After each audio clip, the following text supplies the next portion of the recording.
ग्रंथराज श्री चैतन्य चरितामृत और मध्य लीला अध्याय 15 और प्यार संख्या है 277 से आगे। तो श्री चैतन्य महाप्रभु बोल रहे थे, कल हमने चर्चा की थी अमोघ की, और किस तरह से उन्होंने श्री चैतन्य महाप्रभु के प्रति अपराध किया, और फिर किस तरह से रिएक्शन हमने देखा कि कैसे सार्वभौम भट्टाचार्य और उनकी पत्नी ने उनके प्रति क्या भाव रखा, और फिर बाद में उपवास भी किया। अर्थात इससे ये पता चलता है कि भक्त के हृदय, भक्त बाहर से कभी कभी कठोर दिखाई देता है।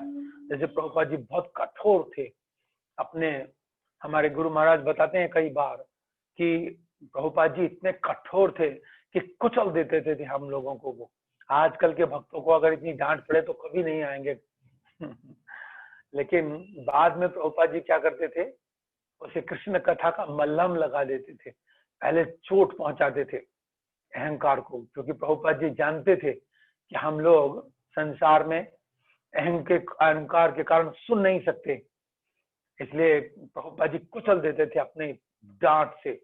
भक्त लोग कांपते थे उनके सामने, थर थर थर कांपते थे। और बाद में प्रभुपाद जी कृष्ण कथा का मल्लम लगाते, लेकिन अंदर से प्रभुपाद बहुत ही कोमल हृदय थे। तो उसी प्रकार से हमने देखा कि सार्वभौम भट्टाचार्य ने और उनकी पत्नी ने ऐसा बोला तो सही, लेकिन उपवास भी किया कि हाँ ऐसा हमारा संबंधी है। और फिर भगवान श्री चैतन्य महाप्रभु को जब पता चला तो जल्दी जल्दी दौड़े दौड़े गए और जाकर के क्या कहा, अतएव हे अमोघ तुम उठो और हरे कृष्ण महामंत्र का जप करो। यदि ऐसा करोगे तो कृष्ण अवश्य ही तुम पर कृपा करेंगे।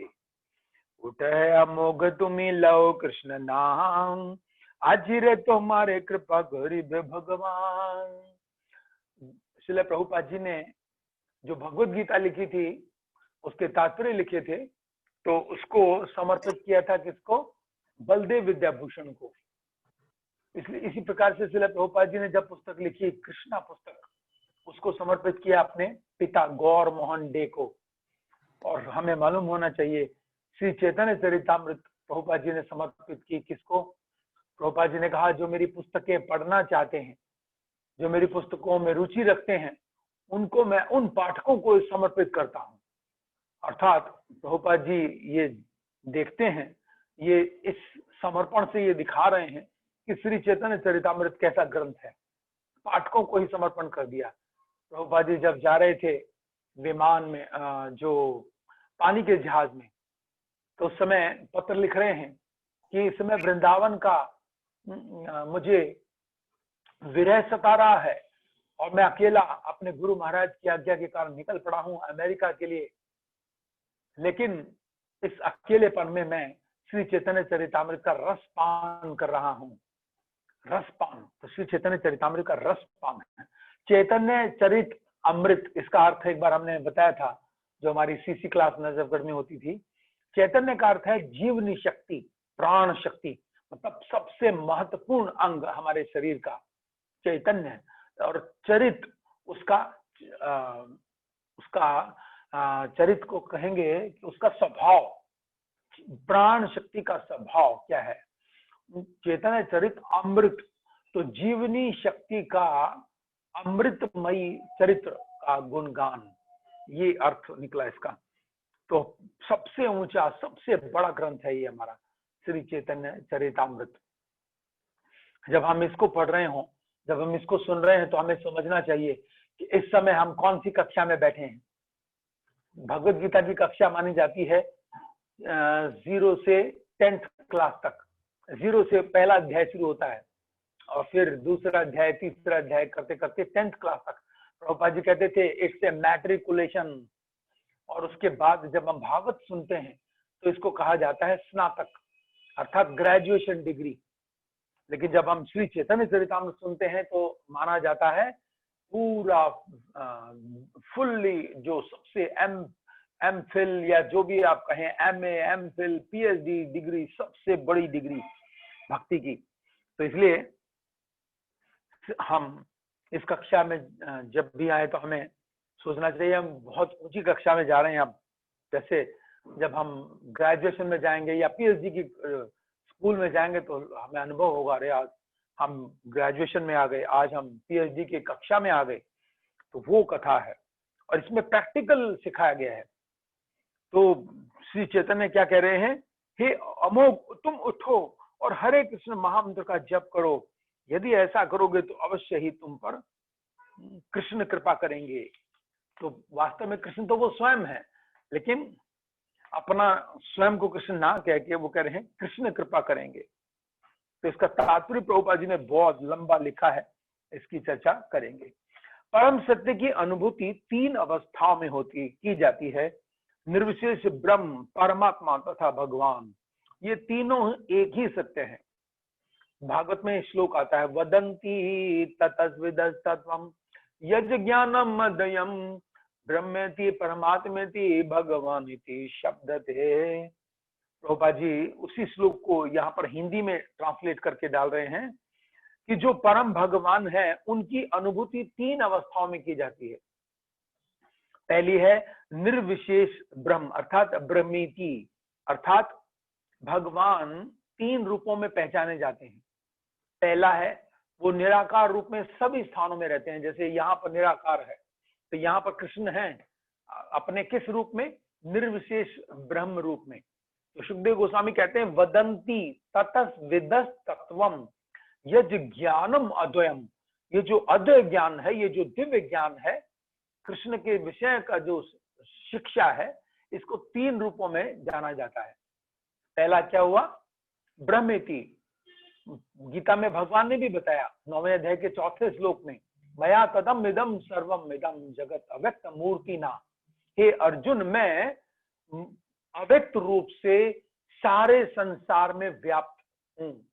किस रूप में, अव्यक्त रूप में, दिखाई नहीं देता हूं, लेकिन मेरा, जैसे प्रभुपाद जी ने उदाहरण दिया है, सूर्य का उदाहरण दिया है कि सूर्य का राजा और सूर्य लोक और उसका उनका प्रकाश, सारे संसार में प्रकाश फैल जाता है। उसी प्रकार से कृष्ण और परमात्मा रूप में सबके हृदय में वो उपस्थित और निराकार रूप में सारे संसार में व्याप्त। तो भक्त जो है इस बात को जानता है, इसलिए वो कृष्ण का अनुभव करता है। प्रत्येक स्थान में, सब स्थानों में कृष्ण का अनुभव करता है। यहाँ कृष्ण है, किस रूप में है, निर्विशेष ब्रह्म के रूप में है। तो प्रभुपाद जी कह रहे हैं तीनों एक ही सत्य है, किंतु तीनों विभिन्न स्वरूप हैं। ब्रह्म को जानने वाला ब्राह्मण कहलाता है। ब्रह्म जानाति इति ब्राह्मणः, ये भी हिंदी में ट्रांसलेशन डाला प्रभुपाद जी ने, कि जो ब्रह्म को जानता है वो ब्राह्मण कहलाता है, और जो ब्राह्मण भगवान की भक्ति करता है वह वैष्णव कहलाता है। भक्ति का मतलब क्या है, भक्ति आया है भज धातु से। भज धातु को प्रभुपाद जी ने गीता के सार में शुरू में समझाया है। भज धातु का मतलब है प्रेममयी सेवा। तो जो ब्राह्मण है वो प्रेममयी सेवा नहीं करता, वो जानता है हाँ भगवान है, भक्ति नहीं करता, वो केवल ज्ञान की उपासना करता है। जैसे वो यज्ञ पत्नियां थी ना, ब्राह्मण यज्ञ कर रहे थे वृंदावन में और कृष्ण को स्वयं कृष्ण आगे तब भी नहीं जान पाए। तो इसलिए यहाँ पर कहा गया जो ब्राह्मण भक्ति करता है वह वैष्णव कहलाता है। तो वैष्णव बड़ा होता है। अब इसमें वैष्णव की जाति बुद्धि नहीं सोचनी चाहिए। अगर कोई व्यक्ति वैष्णव को ये सोचता है ये क्षत्रिय वैष्णव है, ये शूद्र वैष्णव है, ये ब्राह्मण वैष्णव है, वैष्णव मेरे क्रिया मुद्रा विज्ञान बुझे, उनके क्रिया, उनके जाति बुद्धि करना, ऐसा व्यक्ति नरक में जाता है। जो ये सोचता है कि ये वैष्णव है, ब्राह्मण, ये क्षत्रिय, ये वैश्य, ये शूद्र, तो कभी भी भूल करके भी ये गलती नहीं करनी चाहिए। क्योंकि वैष्णव जब कोई बन जाता है उसका गोत्र भी नहीं पूछना चाहिए कि प्रभु जी आप कौन से गोत्र के हो, शौकीन हो या या वशिष्ठ हो या कौन से हो। उसका गोत्र कौन सा बन जाता है, अच्युत गोत्र। अच्युत गोत्र है मतलब कृष्ण का दास। जब तक मनुष्य भगवान को नहीं जान लेता तब तक वह निर्विशेष ब्रह्म की अनुभूति अपूर्ण रहती है। इसलिए ये मानना चाहिए कि जो निराकारवादी हैं उनसे हम नफरत नहीं करते, हम उनको उनके सिद्धांत के विषय में सोचते हैं कि बेचारे वो ये नहीं जानते कि, अर्थात उनको ज्ञान तो है कि मैं ये शरीर नहीं हूं, आत्मा हूं, ये ज्ञान नहीं कि वो साकार रूप भी ले सकते हैं। इसलिए निर्विशेष ब्रह्म की अनुभूति अपूर्ण कहलाती है। भले ही कोई ब्राह्मण नामाभास पद पर हरे कृष्ण मंत्र का जप करे, किंतु वह शुद्ध ध्वनि नहीं होती। नामाभास, जब हम नाम का आभास ले रहे हैं, मतलब आभास का मतलब, हाँ मुझे पता है कि मैं हरे कृष्ण का जप कर रहा हूं। उसमें प्रभुपाद जी समझाते हैं कि सूरज जब निकलता है तो हल्की सी प्रकाश रोशनी आकाश में आती है, तो इसको कहेंगे नामाभास की स्थिति। और जब पूरा सूर्य आकाश में निकल आएगा तो उसको कहेंगे पूरी तरह से शुद्ध नाम, अर्थात दिखाई दे रहा है। कृष्ण जब कोई ध्यानपूर्वक बहुत सुंदर भाव से जप करता है तो कृष्ण जिह्वा पर नृत्य करना शुरू कर देते हैं, हमारी जिह्वा पर नाचते हैं वो। इसलिए एक कई बार भक्त लोग जप करते हैं बड़े ध्यान से, एक ही उसमें बैठे हैं पोजीशन में और जप कर रहे हैं, हरे कृष्ण कृष्ण कृष्ण हरे हरे, हरे राम राम राम हरे हरे। लेकिन शुद्ध नाम किसको माना जाएगा? इसको शुद्ध नाम नहीं माना जाएगा। एक ही पोजीशन में बैठे हैं, बैठ जप कर रहे हैं। शुद्ध नाम माना जाएगा जब आंखों से आंसू बहेंगे, कृष्ण को साक्षात अपने समक्ष अनुभव करेंगे, कृष्ण मेरी रक्षा कीजिए, मैं आपका दास हूं, अब उनसे पुकारेंगे, उनको प्रार्थना करेंगे। ये जो भाव है, पूरी प्रेयरफुल मूड, तो वो जब करेंगे तो शुद्ध नाम माना जाता है। ये भी नहीं क्या है और पूरी तरह से बस जप करके चले गए, हृदय से जप करना होगा हमें। डोंट, इसलिए प्रभुपाद कहते हैं don't chant only by lips, chant by heart. केवल होठों से जप ना करें, फिर तो ये क्या होगा, शब्द व्यंजन शब्द का जप होगा, व्याकरण का जप होगा, शब्दों का जप होगा। असली जप कब होगा? जब हृदय से पुकारेंगे, हे कृष्ण अपनी सेवा में लगा लीजिए, रो रो करके, तब जाकर के शुद्ध नाम के पद पर कोई आता है। किंतु वह शुद्ध ध्वनि नहीं होती। इसलिए प्रभुपाद जी कह रहे हैं यहाँ पर कि ब्राह्मण नामाभास पद हरे कृष्ण मंत्र का जप करें, किंतु वह शुद्ध ध्वनि नहीं होती। किंतु जब वह ब्राह्मण भगवान के साथ अपने नित्य संबंध को समझते हुए उनकी सेवा करता है तो उसकी भक्ति अभिधेय कहलाती है। वो जानता है ये संबंध कि मैं किसका नाम ले रहा हूं, क्यों ले रहा हूं। शुद्ध नाम की स्थिति तब अग्रसर होती है, अभिधेय कहलाती है। वह इस अवस्था को प्राप्त कर लेता है तो वह भागवत या वैष्णव कहलाता है। अब वो वैष्णव की स्थिति में आ गया, क्योंकि जान गया किसका नाम ले रहा हूं, क्यों ले रहा हूं और कैसे ले रहा हूं, इन सब बातों का चिंतन करता हुआ। इससे सूचित होता है कि वह कल्मश तथा भौतिक आसक्ति से मुक्त हो चुका है। इसकी पुष्टि भगवत गीता द्वारा 7:28 में होती है। ये शाम अंतगतम पापम जनानाम पुण्य कर्मणाम ते द्वंद्व मोह निर्मुक्ता भजन्ते मम दृढ़व्रता। भगवान क्या कह रहे हैं? तेषाम, ये शाम है, तेषाम नहीं है, हाँ ये शाम है, ये शाम त्वंत गतम पापम। हे अर्जुन, जिन लोगों के पापों का क्षय हो जाता है, कौन आते हैं शुद्ध नाम के लेवल पर? ये शाम त्वंत गतम, गतम पापम, जिनके पापों का अंत हो जाता है। तेषाम ये शाम त्वंत गतम पापम, और आगे क्या कहा? जनानाम पुण्य कर्मणाम, और जिनके पापों का तो अंत हो गया और पुण्यों का जागरण हो गया है। ते द्वंद्व मोह निर्मुक्ता, वे द्वंद्व से मुक्त हो जाएंगे। जब नाम आभास से आगे भक्त बढ़ता है तो उसको कुछ भी द्वंद्व नहीं होता। द्वंद्व कौन कौन से होते हैं? जैसे हिंदी में जब हम पढ़ते हैं तो आता है द्वंद्व समास, राधा कृष्ण, सीता राम, और सुख दुख, सर्दी गर्मी, लाभ हानि, इसको द्वंद्व समास कहा जाता है। तो भक्त द्वंद्व से मुक्त हो जाता है, वो सुख में सुखी नहीं होता। कोई उसका गुणगान करे तो उसको कोई असर ही नहीं होता, दुख दे उसको कोई तो असर ही नहीं होता उसको। ते द्वंद्व मोह निर्मुक्ता, मोह और द्वंद्व से पूरी तरह मुक्त हो जाता है। सर्दी हो तो उसको कोई असर नहीं होता, उसको गर्मी हो तो वो हाय हाय नहीं करता, हाय सर्दी है, हाय गर्मी है। कई बार लोग जब करते रहते हैं ना कि हाय आज सर्दी बहुत है, हाय आज गर्मी बहुत है।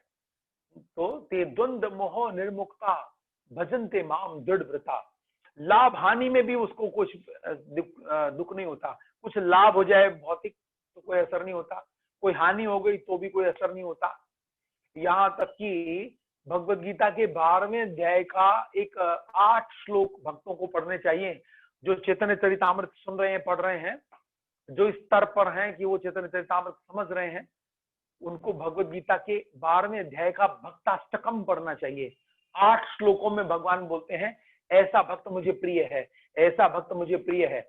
उसमें से एक श्लोक भगवान बोलते हैं, बहुत बड़ा श्लोक है वो।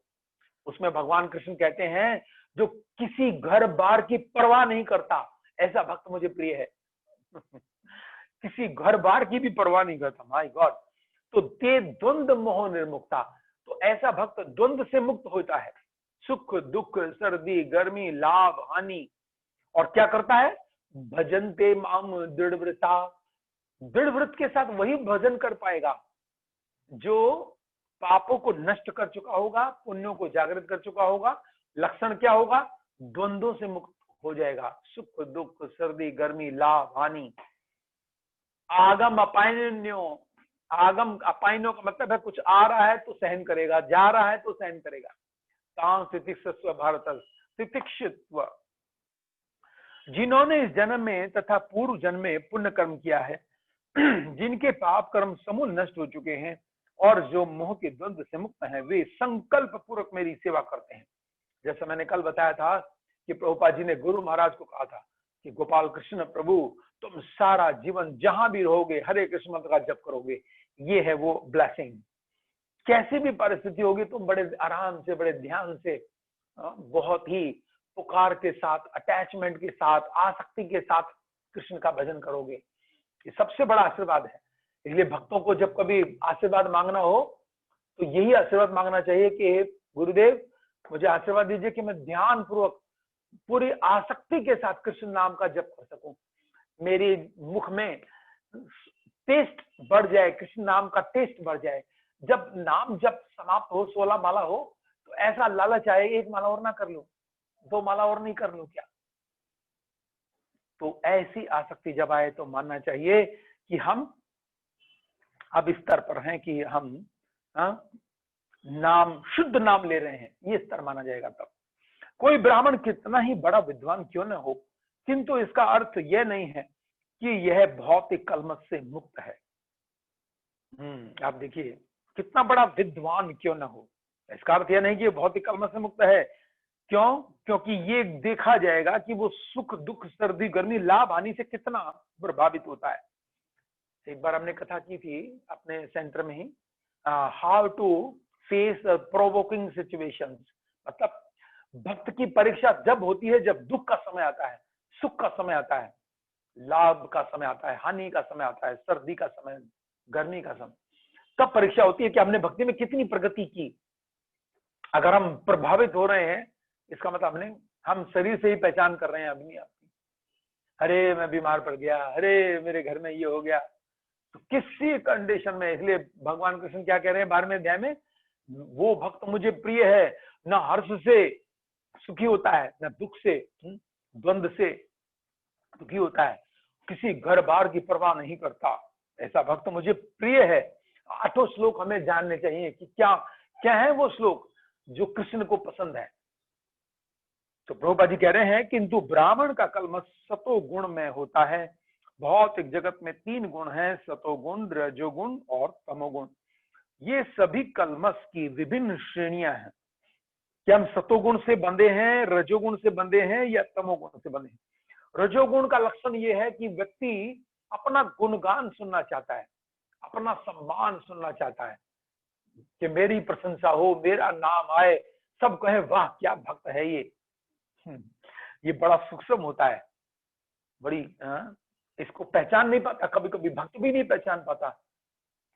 भक्त सोचता है कि मेरा नाम आए, मैं सबसे बड़ा माना जाऊं। यहाँ पर रूप गोस्वामी के पास इसलिए आए थे कौन, रूप नारायण ने कहा था साइन कर दो कि आप मेरे से शास्त्रार्थ में हार गए। रूप गोस्वामी ने कहा लाओ साइन करके दे दिए तुरंत।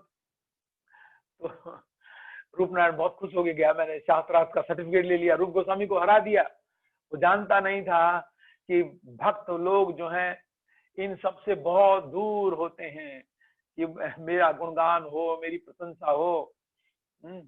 बल्कि जब गुरुदेव डांटे, जब वरिष्ठ वैष्णव डांटे, तो अपने आप को सौभाग्यशाली मानता है ऐसा भक्त। अगर गुणगान करें तो शंकालु हो जाता है भक्त, मेरा गुणगान कर रहे हैं इसका मतलब मुझ में कुछ कमी होगी जरूर। जैसे एक बार गुरु महाराज गुणगान कर रहे थे वेद व्यास प्रभु का, क्षमा कीजिए, गुणगान कर रहे थे प्रदुम प्रिया प्रभु का, और बाकी भक्तों को डांट रहे थे। तो प्रदुम प्रिया प्रभु ने उठकर कहा कि महाराज मैंने ऐसी कौन सी गलती की है जो मेरा गुणगान कर रहे हो, बाकियों को डांटने का प्रसाद दे रहे हो अपना। औरों को तो आपका प्रेम मिल रहा है, क्योंकि डांट उसको दी जाती है जो अपना होता है। गैरों को कोई डांटता है क्या? सड़क पे चलता हुआ किसी को डांटता है, तुम ऐसे क्यों चल रहे हो, तुम ऐसे क्यों खा रहे हो, तुम ऐसे कपड़े क्यों पहनते हो? अपनों को, जिनसे लव अफेक्शन होता है, उनको डांटा जाता है। तो इसलिए इससे पता चलता है जब तक ब्राह्मण ऐसे कलमश को लांग कर, तो रजोगुण का लक्षण है, मैं ये बता रहा था। सतोगुण सुख से बंध जाता है, और तमोगुण तो कुछ होता ही नहीं है, बस मलेच की तरह से रहता है। उसको कोई चिंता नहीं होती मुझे उपना प्रशंसा करानी है या नहीं करानी है, बस रजोगुण में ही रहता है, तमोगुण में ही रहता है ऐसा व्यक्ति। और ये सभी कलमश की विभिन्न श्रेणियां हैं। जब तक ब्राह्मण ऐसे कलमश को लांग कर शुद्ध भक्ति के पद को प्राप्त नहीं हो लेता, तब तक उसे वैष्णव नहीं माना जा सकता। इसलिए वैष्णव बहुत ऊंचा होता है, इसलिए हमें वैष्णव बनना चाहिए, भगवान का दास बनना चाहिए। इसलिए प्रभुपाद जी ने सबके आगे नाम दास लगा दिया, ताकि हमें पता चले कि मैं दास हूं किसी का, और दास को कुछ हक नहीं होता सुख पाने का। दास का एक ही कार्य होता है कि वो सेवा करे। एक निर्विशेषवादी परम सत्य के निर्विशेष ब्रह्म स्वरूप से अवगत हो सकता है। हाँ, उसको पता होता है। निर्विशेष का मतलब है कुछ भी विशेष नहीं है, किसी की भी पूजा कर लो। तो ऐसे बहुत लोग मिलेंगे बाहर में, अरे रास्ता तो अलग अलग है लेकिन जाना एक ही स्थान में, किसी की भी पूजा कर लो। इसको कहेंगे निर्विशेषवादी, मतलब किसी को विशेष नहीं मानते। हम हैं विशेषवादी, केवल कृष्ण की पूजा करो। किंतु उसके कार्यकलाप निर्विशेष धरातल पर होते हैं। कभी कभी वह भगवान के स्वरूप सगुण उपासना की कल्पना कर सकता है, किंतु ऐसे प्रयास से पूर्ण साक्षात्कार नहीं हो पाता, क्योंकि वो सगुण उपासना तो कर रहा है लेकिन किसी की भी कर रहा है। हमें किसी विशेष की करनी होगी, किंतु ऐसे प्रयास से पूर्ण साक्षात्कार नहीं हो पाता। प्रभुपाद जी समझा रहे हैं, पूर्ण साक्षात्कार नहीं होगा। वह अपने को ब्राह्मण मान सकता है और सतोगुणी भी हो सकता है, किंतु इतने पर भी वह प्रकृति के एक गुण से बद्ध रहता है। ये प्रकृति के गुण हैं तीनों, सतोगुण, रजोगुण, तमोगुण। ये आध्यात्मिक जगत के गुण नहीं है, इसलिए कृष्ण का एक नाम है निर्गुण। इनमें कोई गुण नहीं है। निर्गुण का मतलब प्रकृति के गुण नहीं है इनमें। इसका अर्थ है कि वह तब भी मुक्त नहीं है, क्योंकि गुणों से पूर्णतया रहित हुए बिना मुक्ति प्राप्त नहीं की जा सकती। तो कैसे हम तीन गुणों से छूटेंगे? हमारी सबसे बड़ी समस्या यही तो है कि हम गुणों से बंधे हुए हैं। रजोगुणी व्यक्ति डांट नहीं सहन कर सकता, अरे मुझे डांट दिया। सतोगुणी व्यक्ति सहन कर सकता है, रजोगुणी क्योंकि उसको प्रशंसा, मान सम्मान की बहुत चिंता होती है, इसलिए मेहनत करके धन कमाता है, मेहनत करके कुछ करता है, यहाँ तक कि बहुत सारे श्लोक भी कंठस्थ करना चाहता है, इसलिए ताकि मेरा इंप्रेशन हो। कई बार तो भक्त लोग, रजोगुणी जो भक्त होता है वो प्रसन्न इसलिए नहीं पूछता कि मेरा उद्धार हो। देखिए कितना सूक्ष्म है रजोगुण, ध्यान से सुनिएगा ये बात। कई बार रजोगुणी भक्त प्रश्न केवल इसलिए पूछता है ताकि सुनने वाले सारे लोग ये सोचे क्या प्रश्न पूछा है प्रभु जी ने, क्या प्रश्न पूछा है प्रभु जी ने, क्या प्रश्न पूछा है माता जी ने, क्या बात है, बड़ा ज्ञान है इनके अंदर। तो लेकिन कृष्ण जानते हैं कि ये प्रश्न क्यों पूछा है। समझ रहे हैं ना इस बात को बहुत ध्यान से, कि रजोगुणी भक्त रजोगुण के कारण प्रश्न किस लिए पूछना चाहिए? कि ताकि मेरा उद्धार हो सके, मैं भक्ति में कैसे आगे बढ़ सकूं। हे वैष्णव ठाकुर, हे दयारे सागर, हे प्रभु, हे गुरुदेव, हे कृष्ण, मैं भक्ति में आगे बढ़ना चाहता हूं, ये प्रश्न पूछने का भाव होना चाहिए। लेकिन जिस भक्त में रजोगुण होता है वो प्रश्न किस लिए पूछता है कि क्या प्रश्न पूछा है, ऐसा ढूंढ के लाऊंगा सुनने वाले भी चकित रह जाए। लेकिन कृष्ण तो अंतर्यामी है, वो जानते हैं किस भाव से पूछा है, उसी गुण को आपके बढ़ाएंगे कृष्ण। बहुत ही बारीक बात कर रहा हूं मैं, बहुत पैनी बात कर रहा हूं, इसलिए ध्यान से सुनिएगा। कृष्ण क्या करेंगे, आपने अगर पूछा है कि मेरा सम्मान हो, कि बहुत जबरदस्त प्रश्न पूछा है, तो कृष्ण क्या करेंगे, आपके रजोगुण को बढ़ाएंगे। शाबाश बेटे, रजोगुण चाहता है ना, प्रशंसा चाहता है ना, मान सम्मान चाहता है ना, ये ले, और तेरे मन में मैं ऐसा प्रश्न डालूंगा कि बताने वाला भी तेरा उत्तर नहीं दे पाएगा, और तू वही सम्मान प्राप्त करेगा सब सुनने वालों के मन में कि वाह क्या प्रश्न पूछते हैं प्रभु जी। लेकिन प्रश्न पूछा जाना चाहिए अपने उद्धार के लिए, बड़ी ईमानदारी से कि हे वैष्णव ठाकुर, मैं भक्ति में आगे बढ़ना चाहता हूँ, हे कृष्ण मैं भक्ति में आगे बढ़ना चाहता हूँ, मैं अपने कमियों को खत्म करना चाहता हूँ, मैं तमोगुण रजोगुण सतोगुण से छूटना चाहता हूँ। तब कृष्ण क्या कहते हैं, 14वें अध्याय के 26वें श्लोक में बताते हैं, यो माम व्याभिचारेण भक्ति योगेन सेवते से गुणान समति त्यान ब्रह्म भूयाय कल्पते। यो माम, जो कोई मेरी, व्याभिचारण का मतलब है बिना डिस्टर्ब हुए इन 3 गुणों से, यो माम व्याभिचारेण भक्ति योगेन सेवते, भक्ति योग के नियमों का पालन करता रहता है। और भक्ति योग के नियम है जो नवदा भक्ति है, उनमें सबसे बड़ा क्या है, श्रवणम कीर्तनम विष्णु स्मरणम, ज्यादा से ज्यादा सुनता रहता है, नोट्स बनाता रहता है। जैसे मैंने कल कहा था कि वो नोट्स भी बनाता है, सुनता भी है, मनन करता है, फिर ग्रहण करता है और फिर फल खाता है, उसके मतलब आस्वाद करता है उसका। तो इसलिए कृष्ण से पंगा नहीं लेना। भक्त लोग कृष्ण से पंगा लेते हैं जब इस भाव से भक्ति करते हैं कि मेरा नाम हो जाए, मेरा प्रश्न का ऐसा लोग ताली बजाएं, सोचे कितना बड़ा भक्त है। इसलिए ये पंगा हम किससे ले रहे हैं, भक्तों से पंगा नहीं ले रहे हैं, हम कृष्ण से पंगा ले रहे हैं। इसलिए कृष्ण कहते हैं डिस्टर्ब मत हो इन 3 गुणों से। यो माम व्याभिचारेण भक्ति योगेन सेवते, भक्ति योग के नियमों का पालन करता है, श्रवणम कीर्तनम विष्णु स्मरण करता है ईमानदारी से। इसलिए भक्ति में, भक्तों में जितनी ईमानदारी होगी उतनी ही प्रोग्रेस होगी। दूध में या चाय में, चाय तो हम नहीं शब्द प्रयोग करेंगे, दूध में जितनी ईमानदारी की मिठास डाली जाएगी दूध स्वादिष्ट बन जाएगा।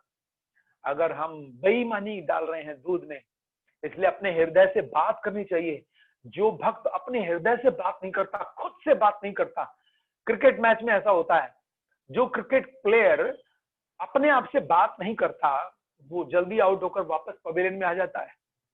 क्रिकेट मैच में जो बैट्समैन होता है, क्योंकि मैंने बैटिंग की है, मुझे अच्छी तरह से मालूम है इस पॉइंट को, कि अपने आप से बात करता रहता है कि ये गेंद आई और ये गेंद मिस करके चली गई, ये गेंद आई, कैसे मैं इसको फेस कर सकता था, वहां टप्पा खाया, ऐसे निकल गई, तो मुझे गेंद की लाइन में रहना चाहिए था, गेंद के ऊपर दृष्टि जमाए रखनी चाहिए थी।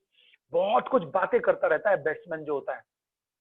बॉलर भी बात करता रहता है अपने आप से कि अब की बार मैं गेंद को पकड़ के यहाँ टप्पा खिलाऊंगा, बाहर निकालूंगा या इधर घुमाऊंगा। तो जो बात नहीं करता अपने आप से वो आगे नहीं बढ़ सकता। इसलिए अपने आप से बात करनी चाहिए, बजाय औरों से बात करने से अपने आप से बात करनी चाहिए कि मैं क्यों आगे नहीं बढ़ रहा हूं। हे कृष्ण कृपा करके मुझ पर, मैं कहाँ गलती कर रहा हूं, कौन सा मेरे अंदर अवगुण है, मैं कैसे उसको निकालूं। तो बहुत सूक्ष्म है ये, दिखती नहीं है ये डोरी। जैसे कठपुतली, प्रभुपाद जी ने गीता में चित्र छापा है कि 3 गुणों में तीनों देवियां ऊपर से रस्सी बांधे हैं और खींच रही हैं। तो ये जो रजोगुण की रस्सी है, तमोगुण की रस्सी है, सतोगुण की रस्सी दिखाई नहीं देती, लेकिन हम सभी बंधे हैं। लेकिन जब हम भक्ति योग के पालन, नियमों का पालन करेंगे, ध्यान से, ईमानदारी से सुनेंगे, तो क्या होगा? सगुणान समतीतान, वह व्यक्ति गुणातीत हो जाएगा, तीनों गुणों से ऊपर उठ जाएगा। तो ये बहुत बड़ा विषय है। हालांकि हमने छावला में इस पर बहुत विस्तार से चर्चा की थी। जब ये 14वां अध्याय आया था, हम पूरे शायद करीब 4-5 महीने में हमने 14वां अध्याय पूरा क्लियर किया था, एक एक शब्द को बड़े ध्यान से समझा था। तो ये बड़ा ही ऐसा है गुणों का खेल, जो दिखता नहीं है लेकिन बांधे रखता है।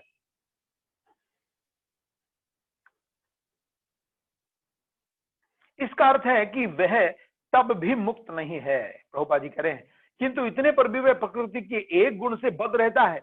इसका अर्थ है कि वह तब भी मुक्त नहीं है, क्योंकि गुणों से पूर्णतया रहित हुए बिना मुक्ति प्राप्त नहीं की जा सकती।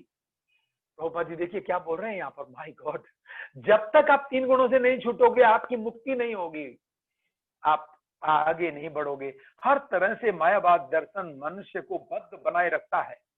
यदि कोई उचित दीक्षा द्वारा वैष्णव बन जाता है तो वह स्वतः ब्राह्मण बन जाता है, इसमें कोई द्विधा नहीं है। इसकी पुष्टि गरुड़ पुराण से होती है।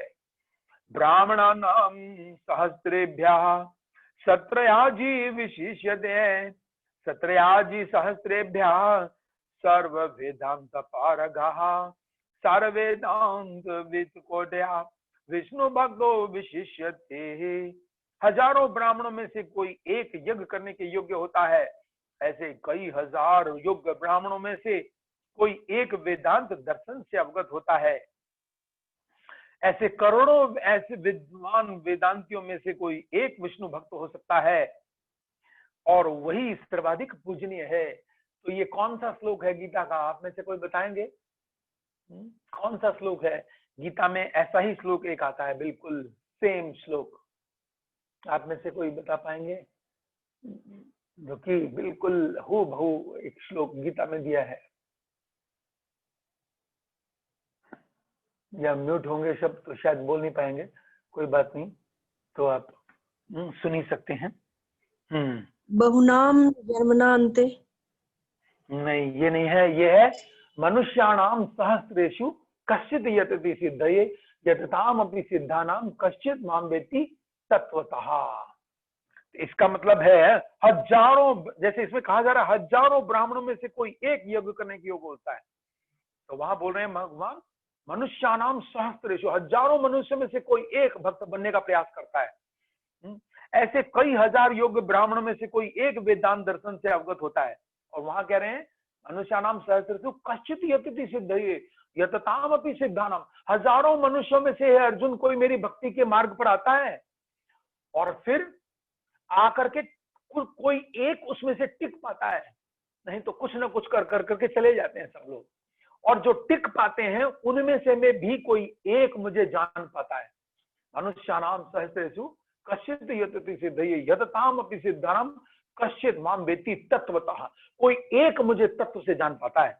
और वही गीता में यहाँ पर गरुड़ पुराण का श्लोक डाल रहे हैं प्रभुपाद कि उन करोड़ों विद्वान वेदांतियों में से कोई एक विष्णु भक्त हो सकता है, और वही सर्वाधिक पूजनीय है। पूर्णतया योग्य ब्राह्मण हुए बिना मनुष्य आध्यात्म विज्ञान में प्रगति नहीं कर सकता।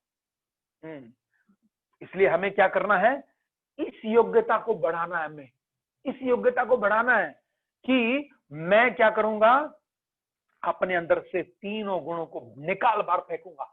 सोचिए कूड़े को कौन रखना चाहेगा अपने शरीर में? हम कूड़े को रखते हैं, ये कूड़ा है, तीनों गुण, सत्वगुण, रजोगुण, तमोगुण। तो कूड़े को कोई रखना नहीं चाहता है। पूर्णतः योग्य हुए ब्राह्मण हुए बिना मनुष्य अध्यात्म विज्ञान में प्रगति नहीं कर सकता। असली ब्राह्मण वैष्णवों से ईर्ष्या नहीं करता।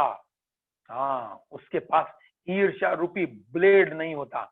यदि ऐसा है तो वह अपूर्ण नौसिखिया माना जाता है। अब देखिए ये बता रहे हैं प्रभुपाद जी कि नौसिखिया है ऐसा भक्त। ये एक नौसिखिया भक्त है कि तो नौसिखिया भक्त है ये, क्योंकि वो ईर्ष्या करता है औरों से और तीनों गुणों को जमा के रखा है। निर्विशेषवादी ब्राह्मण सदैव वैष्णव सिद्धांतों का विरोध करते हैं। वे वैष्णवों से ईर्ष्या करते हैं क्योंकि उन्हें अपने जीवन का लक्ष्य ज्ञात नहीं रहता। नते विदु स्वार्थ गतिम ही विष्णुम, किंतु जब ब्राह्मण वैष्णव बन जाता है तो उसका द्वंद्व जाता रहता है। द्वंद्व मैंने बताया पहले पीछे कि द्वंद्व का मतलब क्या है। वैष्णव बनने के बाद द्वंद्व नहीं होना चाहिए। यदि वह ब्राह्मण वैष्णव नहीं बनता तो अपने ब्राह्मण पद से च्युत हो जाता है। इसलिए वैष्णव बनना चाहिए और वैष्णव गुणों को धारण करना चाहिए अपने हृदय में। और वैष्णव गुणों की हमने कल चर्चा की थी कि ये श्लोक सबको याद होना चाहिए भक्तों को। तितिक्षस्व है कारुणिका सुहृदम सर्वदेही नाम अजात शत्रु शांता साधव साधु आभूषण। इसकी पुष्टि श्रीमद् भागवत द्वारा 11:5-3 होती है। ना भजंतव्य जानन्ति स्थान दृष्टा भ्रष्टा पदंतदः। इस कलयुग में हम देख सकते हैं कि अनेक तथाकथित ब्राह्मण वैष्णवों से ईर्ष्या करते हैं। वे अर्चा विग्रह पूजा को काल्पनिक मानते हैं। अर्चे विष्णु शिलादि गुरुषु नरमति वैष्णवे जाति बुद्धि, यही श्लोक मैंने शुरू में कोट किया था कि जाति बुद्धि ये है। कौन कौन से? अर्चा विग्रह को कोई पत्थर मानता है। कौन कौन नरक में जाएंगे? अर्चे विष्णु शिलाधि, अर्चा विष्णु के विग्रह को कोई पत्थर की मूर्ति मानता है। गुरु से नरमति, और गुरु को कोई साधारण व्यक्ति सोचता है कि ये भी ऐसा ही है जैसे हम हैं, इनको भी खांसी उठ रही है, इनका भी गला खराब है। और वैष्णवेर जाति बुद्धि, और कोई वैष्णव बन गया है, कोई नाम जप कर रहा है भगवान का, उसको फिर ये देखना कि ये क्षत्रिय है, ये वैश्य है, तो बहुत बड़ा अपराध है। नरक में जाएगा ऐसा व्यक्ति। देखिए कहां जाएगा? नरक में जाएगा ऐसा व्यक्ति। 3 हमें कार्य नहीं करने हैं।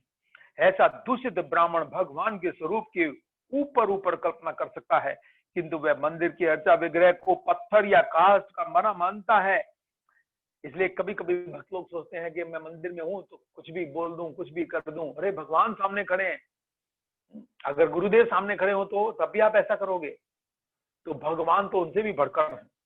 इसी तरह वह गुरु को सामान्य मनुष्य मानता है, और जब कृष्ण भावनामृत आंदोलन किसी को वैष्णव बनाता है तो वह विरोध करता है। ऐसे अनेकों ब्राह्मणों हमसे ये कहकर लड़ते भिड़ते हैं, आप किसी यूरोपियन या अमेरिकन को ब्राह्मण कैसे बना सकते हैं? प्रभुपाद जी को बहुत सहन करना पड़ा था ये विरोध भारत में। आप विदेशी मलेच्छ लोगों को सन्यासी कैसे बना सकते हैं? जबकि हरि भक्ति विलास में लिखा है कि जैसे पारे में कांसे में पारा मिलाकर सोना बनाया जाता है, उसी प्रकार एक शूद्र को, एक मलेच्छ व्यक्ति को दिव्य दीक्षा के द्वारा ब्राह्मण बनाया जा सकता है, सन्यासी बनाया जा सकता है। और हम शास्त्रों में कितने सारे उदाहरण देखते हैं, जैसे कि भरत महाराज के जो भाई थे, 100 भाई थे वो, तो कितने 81 तो ब्राह्मण बने, 9 वैष्णव बने और 10 बने क्षत्रिय। 81 ब्राह्मण बने। देखिए एक ही माता पिता की संतान है। कौन से भगवान है वो? जो जैनियों के भगवान हैं, उनके बेटे हैं ये 100 के 100। तो विष्णु के ही अवतार हैं, वो भी कृष्ण के ही अवतार हैं। तो 100 में से 81 ब्राह्मण, 9 वैष्णव, नवयोगेंद्र कहलाए जो 11वें स्कंद में आते हैं, और 10 बने क्षत्रिय। तो भरत महाराज सबसे बड़े थे।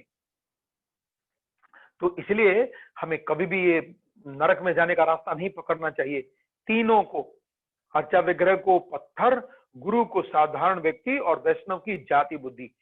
ऐसा दूषित ब्राह्मण भगवान के स्वरूप की ऊपर कल्पना कर सकता है, किंतु वह मंदिर के अर्चा विग्रह को पत्थर या काष्ठ का बना मानता है। इस तरह गुरु को सामान्य मनुष्य मानता है, और जब कृष्ण भारत आंदोलन किसी को वैष्णव बनाता है तो विरोध करता है।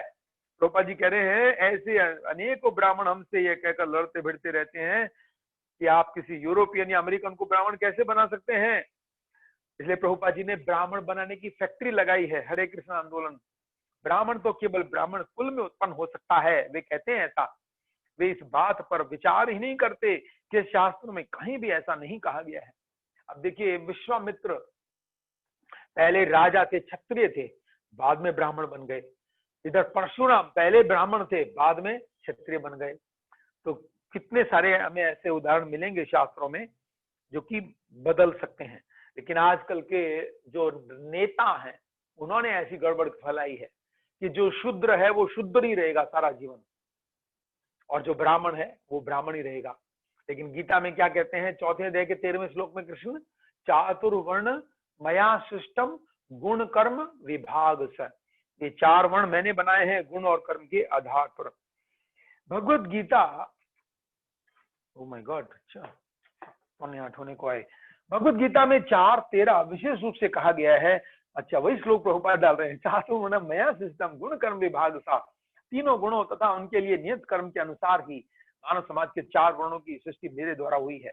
इस तरह ब्राह्मण जाति प्रथा की उपज नहीं है, वह तो योग्यता के बल पर ब्राह्मण बनता है। इसी तरह वैष्णव भी किसी जाति से संबद्ध नहीं होता, प्रत्युत उसकी उपाधि उसके द्वारा की जाने वाली भक्ति से तय होती है। श्री चैतन्य महाप्रभु की वाणी सुनकर, उनका स्पर्श पाकर मरण सैया में पड़ा मोह उठ खड़ा हुआ और कृष्ण नाम का कीर्तन करने लगा। इस तरह वह प्रेमोन्मत्त होकर नाचने लगा। इसलिए कहा गया महावदान्याय, सुनी कृष्ण कृष्ण बलि अमोघ उठिला, प्रेमोन्मादे मत हैया नाचिते लागिला।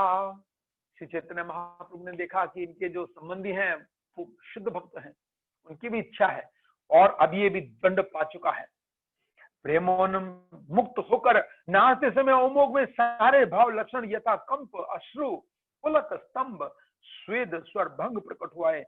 इस प्रेम तरंग को देखकर श्री चैतन्य महाप्रभु हंसने लगे। कंप, अश्रु, पुलक, स्तंभ, स्वेद, स्वर भंगा, प्रभु हास्य देखी तार प्रेमेरा तरंगा।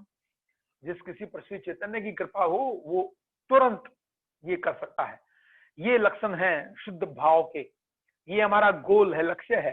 कंपन होना, कृष्ण का नाम लेते ही कंपन होना सारे शरीर में, अश्रु आना और पुलक मतलब रोमांचित होना, स्तंभित हो जाना, स्वेद पसीना पसीना हो जाना, और स्वर भंग का मतलब है सही सही शब्द ना निकलना, स्वर भंग, कुछ अटकना। जैसे चैतन्य महाप्रभु जगन्नाथ भी नहीं बोल पाते थे, जग जग मग जग जग जज गज जज गग, इस तरह से बोलते थे, जगन्नाथ नहीं बोल पाते थे।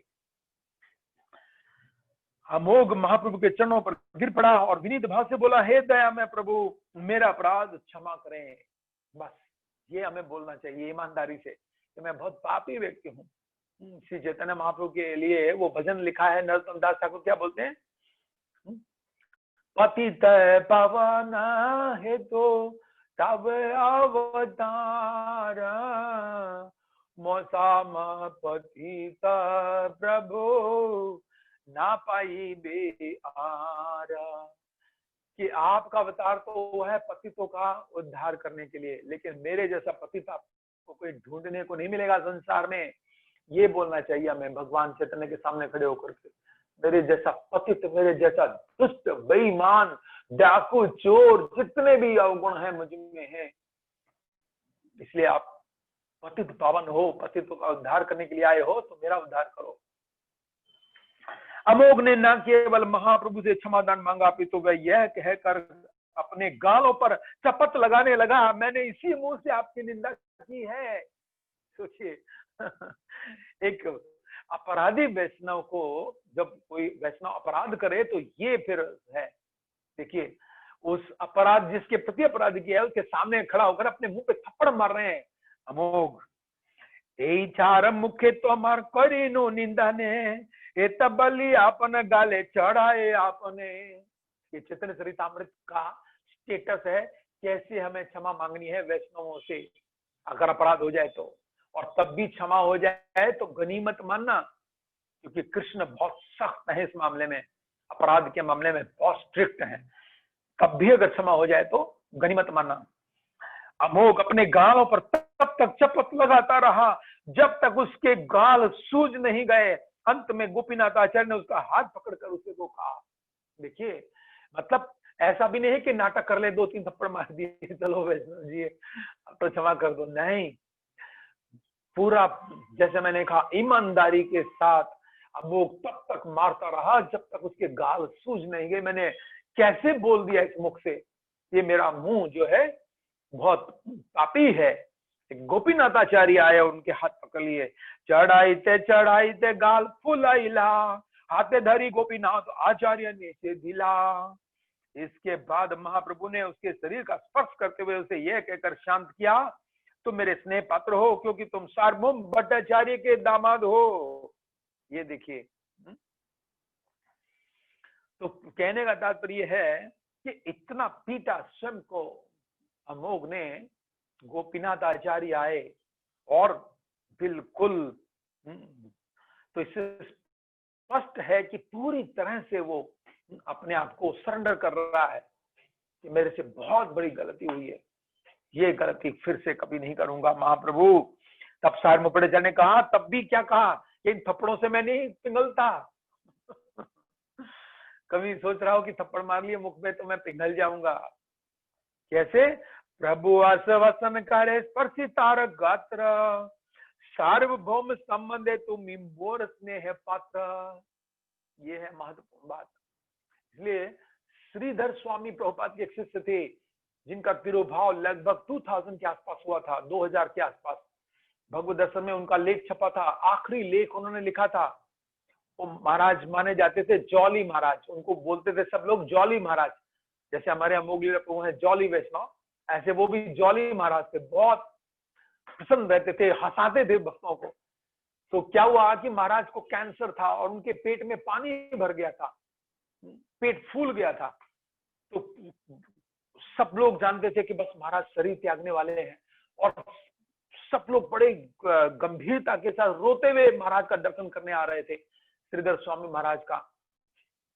तो महाराज तो जॉली महाराज हैं, तो जिस समय महाराज लोग आए बड़े डरे हुए कृष्ण से प्रार्थना कर रहे थे, महाराज हे कृष्ण रक्षा करो, ये प्रभुपाद का शिष्य है, इतनी सेवा की है, जॉली है, किसी का अपराध नहीं करता, सबसे प्रसन्न रहता है। तो सारे महाराज जब हॉस्पिटल में देखने आए श्रीधर महाराज को, तो सबकी आंखों में आंसू थे, बड़े गंभीर थे, बड़े इस भाव में थे। लेकिन जानते हैं श्रीधर स्वामी महाराज क्या बोले?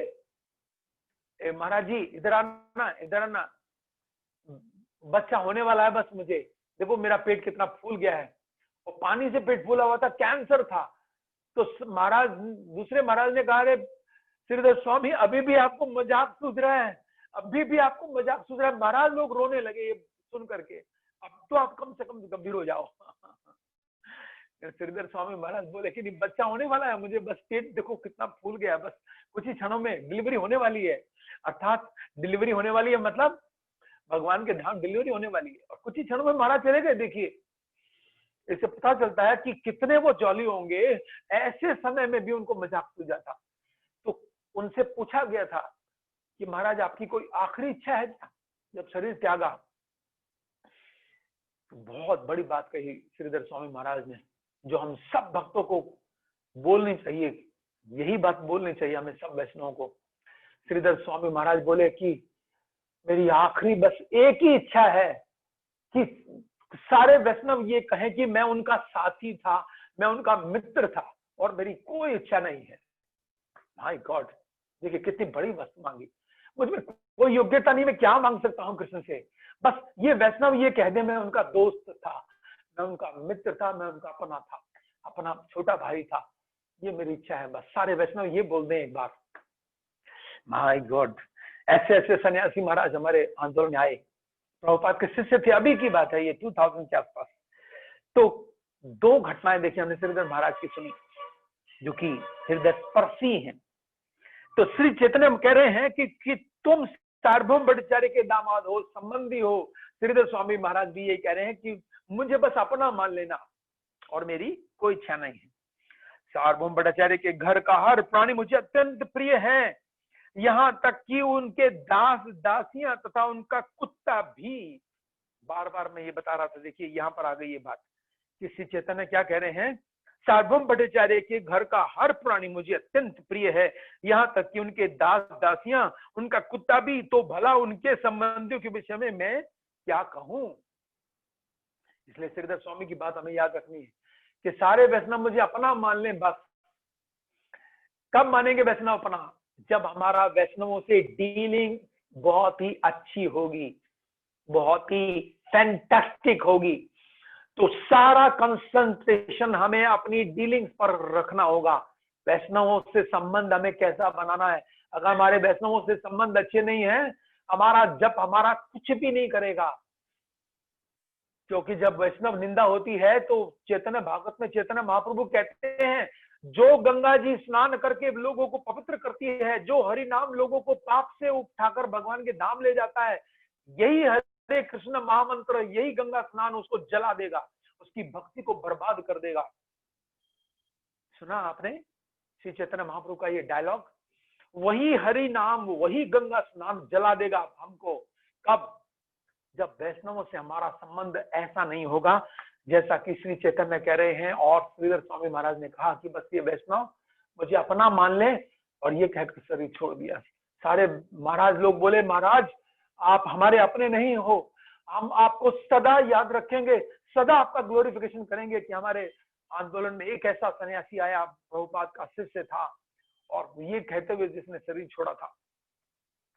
वही बात श्री चैतन्य कह रहे हैं कि सार्वभौम भट्टाचार्य के जब कुत्ता पसंद है मुझे, जब दास दासियां हैं, क्योंकि सार्वभौम मेरा दास है, तो उसके संबंधियों के विषय में मैं क्या कहूं। सार्वभौम ग्रह दास दासी ये कुकुर, से मोर प्रिय अन जन बहु दूर। अरे अमोघ, अब तुम सदैव हरे कृष्ण महामंत्र का जप करना और आगे कोई अपराध ना करना। इस तरह उपदेश देकर श्री चैतन्य महाप्रभु सार्वभौम के घर गए। अपराध नहीं सदा लो कृष्ण नाम, इत बलि प्रभु अला सार्वभौम स्थान। तो देखिए, जिस दिन हमारी दीक्षा होती है उस दिन ये होता है, जो ये 285वां प्यार आया है। जिस दिन हमारी दीक्षा होती है, सारे पाप हमारे गुरु महाराज हमसे ले लेते हैं, और उस दिन का स्थिति हम उस दिन का हम याद कर सकते हैं। वो दिन कैसा था जिस दिन हमारी दीक्षा हुई थी? इतना उज्जवल, इतना स्वस्थ, इतना सौम्य, इतना मिठास देने वाला वो दिन होता है। क्यों? क्योंकि सारा पाप की गठरी गुरु महाराज हमसे ले लेते हैं। लेकिन होना क्या चाहिए? दीक्षा काले भक्त करे आत्मसमर्पण। उस दिन भक्तों को आत्मसमर्पण कर देना चाहिए गुरुदेव के चरणों में, कि जो गुरुदेव की इंस्ट्रक्शन है मैं इसको एज इट इज फॉलो करूंगा गुरुदेव। और आगे से प्रार्थना करे, जो श्री चैतन्य कह रहे हैं कि हे चैतन्य महाप्रभु ने जगाई मदाई को भी यही कहा, हे जगाई हे मदाई, अब तुम वैष्णव बन गए हो, आगे से अपराध ना करना। और अमोघ को भी क्या कह रहे हैं? आगे कोई अपराध ना करना। और दीक्षा के समय में भी गुरु महाराज जब सारे पाप ले लेते हैं, तो फिर हम फिर से पाप नहीं लेना चाहिए संसार में, आगे से अपराध ना करें। तो क्या होगा? हम दीक्षा लेने मात्र से भी भगवान के धाम जा सकते हैं। लेकिन हम गलती कहाँ कर बैठते हैं? अपने रजोगुण, अपने तमोगुण, अपने सतोगुण के कारण फिर से पाप की गठरियों पैदा करते रहते हैं। लेकिन हमें चैतन्य भागवत का ये डायलॉग याद रखना चाहिए कि वही हरि नाम, वही गंगा स्नान हमारी भक्ति को जलाकर राख कर देगा। वही हरे कृष्ण। सोचिए, कृष्ण इतने कुपित हो जाएंगे। अपराध नहीं सदा लो कृष्ण नाम, एत बलि प्रभु अला सार्वभौम स्थान। तो आज भी हम 4 ही पेज पढ़ेंगे क्योंकि तात्पर्य थोड़ा लंबा था। तो अभी समय हो चला है 7:55, और किसी भक्त का कोई प्रश्न है तो पूछ सकते हैं, नहीं तो हम 2 पेज और पढ़ देंगे जल्दी से, ताकि हमारे 6 पेज भी हो जाएं। हरे कृष्णा। किसी का हैंड रेज है?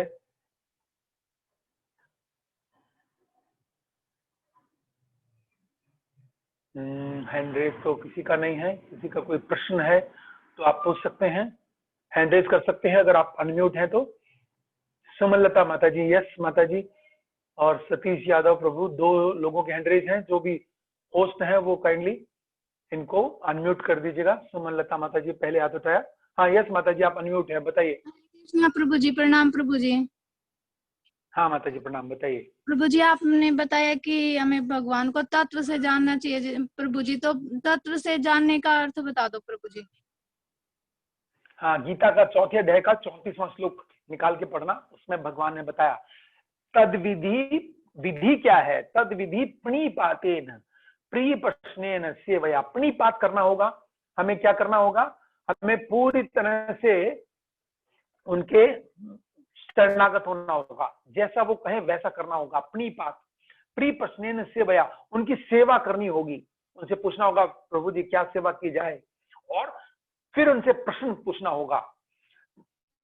फिर क्या होगा, तब वो हमें शुद्ध ज्ञान देंगे, तब हमें तत्व से बताएंगे।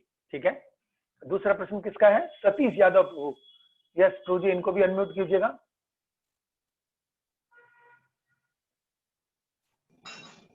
हाँ सतीश यादव प्रभु पूछिए। हरे कृष्णा, जल्दी जल्दी पूछिए, नहीं तो दूसरे लोग रह जाएंगे, फिर 8 बजते ही मैं क्लोज करूंगा।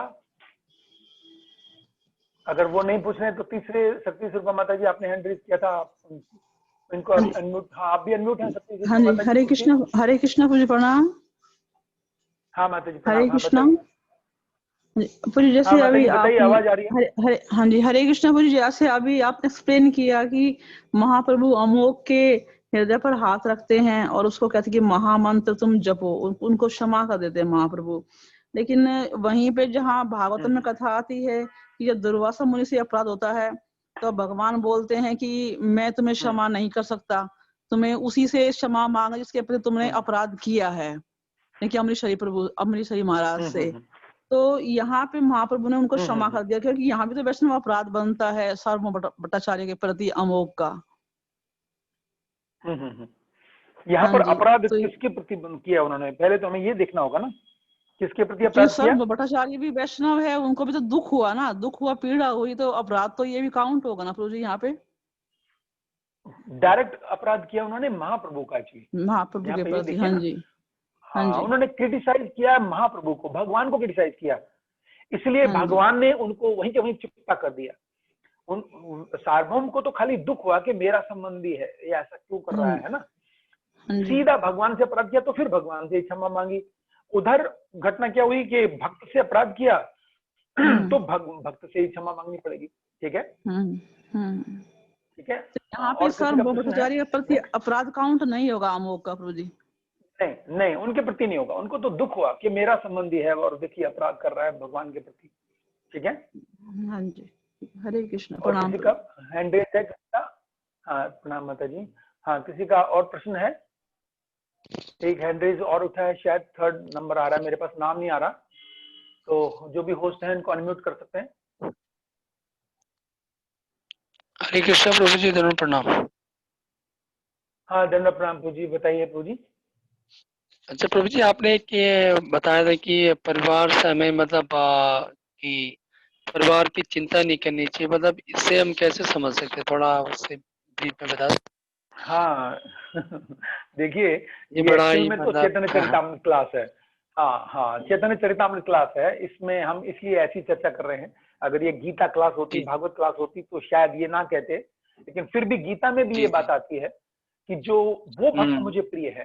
तो इस कंडीशन में हमें मैंने कल परसों बताया था ये बात कि जी जब अपने पति को त्यागने की बात आई थी, तो जी जी बताया सोमवार था। को, तो मैंने बताया था राइट। कि हम प्रचार के आंदोलन में हैं अभी, और हमें जी भक्तों से फिर सलाह लेनी चाहिए कि घर पार की परवाह करूं या नहीं करूं प्रभु जी। तो ऐसी स्थिति में हमें मन से घर पार का परित्याग कर देना चाहिए, समझ रहे हैं? जैसे गोपियों ने जी जी मन से घर बार का त्याग कर दिया था, जी उनके जी मन रहते थे, सूक्ष्म शरीर रहते थे कृष्ण के धाम में, कृष्ण के रासलीला में, लेकिन स्थूल जी शरीर से वो घर में रहती थी, समझ रहे हैं ना। जी है तो हमें जी ये जी भाव समझना है कि घर में हमें रहना है शरीर से, मन से रहना जी है कृष्ण के भक्तों के साथ और कृष्ण की सेवा में। ठीक है, और किसी का जी प्रश्न। प्रभु जी, धन्यवाद प्रभु जी, हरे कृष्ण।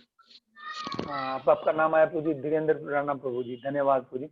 और किसी का प्रश्न नहीं है तो 8 बज गए हैं एग्जैक्ट, तो हम प्रयास भी यही कर रहे हैं कि ये कथा एग्जैक्ट 8 बजे शुरू, 7 बजे शुरू हो और 8 बजे तक जाए। तो मेरे पास नाम नहीं आ रहा है, अगर किसी का प्रश्न है तो एक प्रश्न हम और ले सकते हैं लास्ट। हरे कृष्णा प्रभु जी। हरे कृष्णा प्रभु जी, कौन बोल रहे हैं? मैं सतीश यादव बोल रहा हूँ प्रभु जी। हाँ प्रभु जी बताइए बताइए, आपने हैंड रेज किया था पहले। हाँ प्रभु जी, निर्विशेषवादी और विशेषवादी का थोड़ा बताइए कि हमें कैसा होना चाहिए। कि निर्विशेषवादी जैसे दूसरे तो देवी देवता की पूजा करता हाँ, है। तो आज ही मैंने बताया ना प्रभु जी, आज ही ये शब्द की चर्चा हमने की थी। निर्विशेष का मतलब है कुछ भी विशेष नहीं है, किसी की भी पूजा कर लो, माता की कर लो, हनुमान जी की कर लो, शनि देवता की कर लो, शिव जी की कर लो। जो ऐसा व्यक्ति है कहता है किसी की भी पूजा कर लो, रास्ते अलग अलग हैं, जाना एक ही जगह है, इनको कहते हैं निर्विशेषवादी। और विशेषवादी का मतलब है जो लक्ष्य निर्धारित करते हैं, मुझे कृष्ण की ही पूजा करनी है। ठीक है प्रभु जी। नहीं प्रभु जी, इसमें ये कहा जाता है कि हमें ये कहा जाता है कि हमें देवी देवताओं की भी मतलब हमें दासों का दास बनना है। तो क्या हम देवी देवताओं की पूजा करना बंद कर दें? हाँ, पूजा करना बंद कर दें, सम्मान करना बंद ना करें। जैसे मैं हमेशा कहता हूं कि एक पतिव्रता स्त्री सारे पुरुषों का सम्मान करती है, सबसे प्रणाम करती है, सबका सम्मान करती है, लेकिन पूजा किसकी करती है? केवल अपने पति की। उसी प्रकार से जो वैष्णव बन जाता है वो क्या करता है? सारे देवी देवताओं का हृदय से पूरा सम्मान करता है, लेकिन पूजा करता है केवल कृष्ण की। ठीक है। पूजा में क्या क्या आ गया? उनके अर्चा विग्रह की पूजा करना, उनके लिए व्रत करना, उनकी कथा करना, उनका नाम लेना। लेकिन जब किसी देवी देवता के मंदिर में जाता है तो गिर करके दंडवत प्रणाम करता है, और प्रणाम मंत्र भी ये बोलता है, वांछा कल्पतरु भयस्य कृपा सिंधु एव च पतितानां पावनेभ्यो वैष्णवेभ्यो नमो नमः। हमें ये प्रणाम मंत्र भी याद करना चाहिए कि देवताओं के सामने हमने कौन सा मंत्र का जप करना है। ठीक है। ठीक है प्रभु जी, बहुत बहुत धन्यवाद। हरे कृष्णा। तो सभी वैष्णव का बहुत बहुत धन्यवाद इस कथा में शामिल होने के लिए। हम एक बार फिर से सोमवार को मिलेंगे। अब सोमवार को सुबह सही 7 बजे और 8 बजे तक इस क्लास को लेके चलेंगे। आज कोई भी डिस्टर्बेंस नहीं हुआ। आप सब भक्तों को बहुत बहुत धन्यवाद, या जिन भक्त ने इसको कंट्रोल किया उनका भी बहुत बहुत धन्यवाद। क्योंकि मैं इसलिए कंसंट्रेशन मेरी बिगड़ जाती है, क्योंकि एक क्लास एक्चुअल में क्या है कि प्रिपेयर नहीं होती। जस्ट मैं पढ़ना शुरू करता हूँ, तो जब बीच में बाधा आती है तो बहुत दिक्कत होती है उसमें। और ये मैं हेडफोन लगाता हूँ तो और भी ज्यादा होती है, विचार एकदम ब्रेक हो जाता है। लेकिन आज आप भक्तों का बहुत बहुत धन्यवाद कि कोई डिस्टर्बेंस नहीं आया और बहुत सुचारू रूप से कक्षा चली। हरे कृष्णा। ग्रंथराज श्री चैतन्य चरितामृत की जय। जगत गुरु श्रील प्रभुपाद की जय। निताय गौर प्रेमानंदे। हरि हरि बोल। इसलिए सचिपति प्रभु की जय।